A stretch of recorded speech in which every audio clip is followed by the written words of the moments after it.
Hello, I'm Mrs. Cooper, Head of Careers at Larne Grammar School. The purpose of this presentation is to provide some information on post-18 options that are available to your son or daughter. I also would like to highlight the events, activities that will happen over the next academic year in terms of careers. Due to the current COVID-19 pandemic, it has not been possible to host the annual Careers Information event for parents, guardians of Year 14 students. Thus, in order to ensure you receive information, it is hoped that this electronic presentation will provide you with some of that relevant information.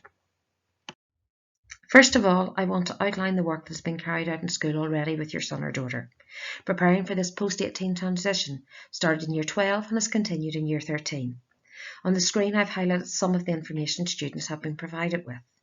They've received information on post-18 options, which include apprenticeships, higher level apprenticeships, further education and higher education colleges, where foundation degrees may be undertaken, CAFRE, the College of Agriculture, Food, Rural Enterprise, and university options. They've obtained information on these options through classroom lessons, guest speakers, and visits. They've also obtained much information on various websites that they can use to help with their careers research. This could include websites that will tell them about a particular career, or it'll give them information about job prospects, pay, qualifications required. They've also had the chance to complete various careers questionnaires that will help them match them with careers that they're best suited to. So this include Cascade, Start, and Prospects. Guidance interviews have also been used. In Year 12, they would have all received a guidance interview with a member of the Career Service. They also received one-to-one guidance in Year 13 via Google Classroom, as it was not possible to meet face-to-face. And as a year group, they've been fortunate enough to complete work experience in January 2020, which has given them a real insight into the real world of work. On the next couple of screens, I'm going to highlight some of the post-18 options that are available to your son or daughter to choose from. This first screen, university, I've highlighted the UK university system of UCAS being one of the most popular choices for our students. Another option just down the road is the Republic of Ireland university system, the CAO system. Part-time degrees may also be something students consider, that they can combine work with studying. Ulster University offer a range of part-time degrees as well as the Open University. Foundation degrees, maybe if for students that haven't got as high grades and they want to continue with their studies and use this as a stepping stone between A-levels and a degree, or for those students that maybe want to get more practical experience, a foundation degree may be a great choice. Some students will also consider university further afield, perhaps the USA, and more information on the USA option can be found at the Fulbright website. Maybe another EU country. UCAS is an excellent website to provide information on that option. Or maybe even further afield in countries such as Australia, and Study Options is a great website to give you some more information on that particular option. Other post-18 options can include apprenticeships. Many of our large professional service companies such as PwC, Deloitte and EY all provide higher level apprenticeships. Work Plus app is another good website to look at if you're thinking of an apprenticeship option. The UCAS website also provides much information for anybody that is considering apprenticeship, with links across the UK. And for those that really want to just look at Northern Ireland, the main website there is through NI Direct, where information can be obtained. A gap year may also be a good option between upper sixth and maybe progressing on to work or further study. Students have already received information on gap years in Year 13 through guest speakers such as Project Trust. There are many companies that provide excellent gap year opportunities, such as the Year Out Group, Volunteer Now. The UCAS website also provides much information on gap years. This is an option that is excellent, but it may be constrained in the next year due to the current COVID outbreak, and it is important that students do their research to see whether this is a viable option for the year ahead. Majority of students have indicated they intend to apply to university. The UCAS, University and College Admission Service, procedure started on the 24th of August. And I'll talk more about the UCAS procedure in a moment or two. Students will also have the chance to attend local open days. Unfortunately, that will be a virtual open day this year. The University of Ulster will host their open day on the 5th of September, and Queen's will have their open days on 3 dates, the 10th, 11th and 12th of September. I will now provide some details on the UCAS application form. The form is made up of various sections, the first section being personal details, which asks for basic information such as address, name, email address. Additional information will ask for information on how students plan to finance their degree, ethnic background, just to give some market research for the UCAS. Students are then allowed to select up to 5 choices. These choices should be related choices. Education will ask for names of schools and colleges attended and qualifications gained at these organisations. Employment, any part-time work. Then the student will write a statement, a personal statement. This is a lengthy document and will outline why the student really wants to be considered for whatever course they're applying for. A reference will also be included within the UCAS application form. During the first 2 months in Upper 6th, much emphasis is placed on completing the UCAS form. The main sections of the UCAS form has already been highlighted. What I want to cover on this screen is the support that is available to your son or daughter in completing of the UCAS form. On their return to school on the 24th of August, they've had an information session on how to register onto the UCAS system and enter basic details. There also have been some tutorials on how to write a personal statement, and there will be some further tutorials on this area of work. Students have received guidance booklets that give them much information on how to log in, how to write a personal statement. As well as whole year group sessions, students will be assigned a UCAS Post-18 mentor. This is a member of staff. This teacher will have at least 2 meetings with the student.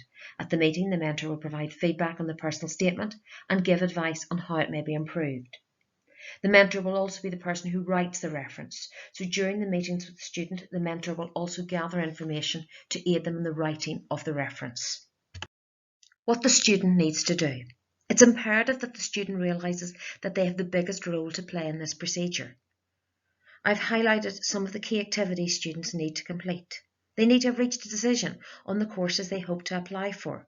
It's important that there's a strong link between the courses. It's very difficult to put a UCAS form together with unrelated courses. Thorough research needs to be conducted into the courses. Students should have completed at least 3 pieces of research in Year 13 that was submitted on Google Classroom. It's important that they look at the academic requirements. What are the essential subjects? What GCSE grades might they need? What A-level grades are required? And the non-academic requirements, good communication skills, etc. It's important that they understand what the criteria is for the course, so that they can demonstrate this in their UCAS application. Students should have also investigated the selection methods used for that course. Is it just a straightforward UCAS application? Is there any extra tests? HPAT for the likes of allied health courses at the University of Ulster, LNAT for the likes of a law degree, UCAT for medicine and dentistry applications. Is there maybe an assessment centre as part of the application process, such as the Flying Start PwC degree at Newcastle University? So it's important that they do good quality research. During the UCAS procedure in school, it's important that the student meets the deadlines that their mentor has given them, as they're not the only student that their mentor will be working with. So I just want to emphasise the importance of completing a good UCAS form relies very much on the work of the student. In school, we have an internal deadline of half-term, Wednesday the 21st of October. This is earlier than the official UCAS deadline. We like this early completion date for several reasons. 1. Sooner applications are in, sooner offers may come. Some universities make their first round of offers in November, e.g. Queen's, Glasgow. Second reason, it allows the students to bring the focus back to their studies, working towards achieving those grades. Third reason, for some courses there is an early closing date. Oxbridge, Oxford, Cambridge, Medicine, Dentistry and Veterinary, 15th of October is the official deadline for these courses. Before the UCAS form is sent, the cost must be paid. The cost this year is £26, and this £26 should be paid to the General Office. The office will accept payment in cash, cheque or card. As well as support with the UCAS procedure, students are given other opportunities to help them with the transition at 18. One of these events is the mock interview event. It is hoped that this event will run on Wednesday the 11th of November, but that is subject to COVID-19 restrictions. This event works where a student completes an application form. Then on the day of the event, they have a 15 to 20 30-minute interview with a panel of 2 to 3 professionals who will give them feedback on their performance. It's a great opportunity to practice interview technique. It's also a good way to alleviate some of the nerves that students have in relation to interview. Please encourage your son or daughter to take part, even if they do not have an interview for their post-18 option. Also, we're always looking for willing volunteers to help act as interviewers at this event. So if you feel you could help in this area, please feel free to contact me. In school, we also plan to run an interview skills workshop. This year we have an organisation called Sentinels booked to come in and to deliver this workshop.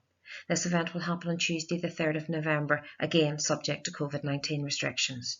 It's a very beneficial event for all students as it helps them to learn tips on how to make a good impression at an interview, from a good handshake to how to provide a good detailed interview answer. In November, once the UCAS applications are away, students receive information on the CAO System, the Central Application Office. This is the University and College Application System for the Republic of Ireland institutions. I would encourage students to consider applying through this system as well as the UCAS system, because it's maybe a good backup plan for UCAS. Currently, the fees are cheaper than the UCAS system, €3,000. A very simple application form in comparison to UCAS, and allows them to choose alternative courses, 10 courses, just in genuine order of preference. We do realise that for some of our students that university is not the best option for them.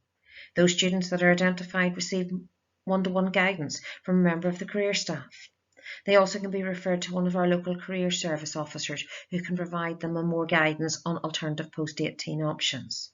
In school, we also run a range of workshops on these other options, such as gap years, higher level apprenticeships, etc. Throughout the school year, there will be an opportunity for your son or daughter to hear about these other options, such as apprenticeships, part-time degrees, etc. This is typically organised through a range of guest speakers coming in to speak during the class tutorial programme. Also, students will receive information on these options via their school email account.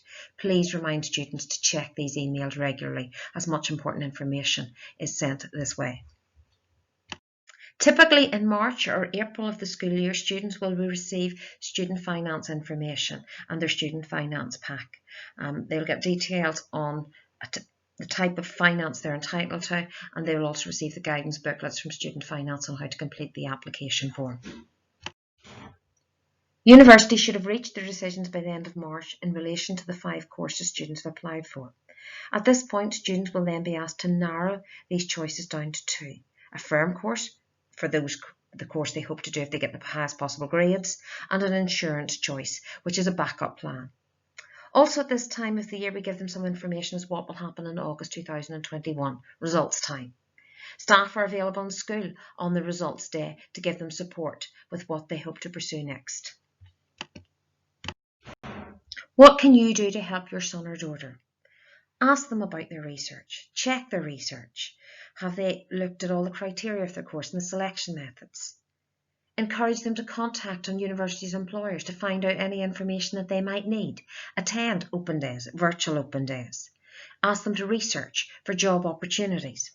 Read their personal statement and application forms. Encourage them to avail of all the opportunities that are provided to them, such as the mock interview event. Finally, I want to finish by highlighting there's some additional presentations available in the career section of the website. The Career Service traditionally produce a presentation on alternatives to university. There is also a presentation on student finance, what type of finance is available, based on the academic year of 19 to 20. Thank you very much for taking the time to listen to this presentation.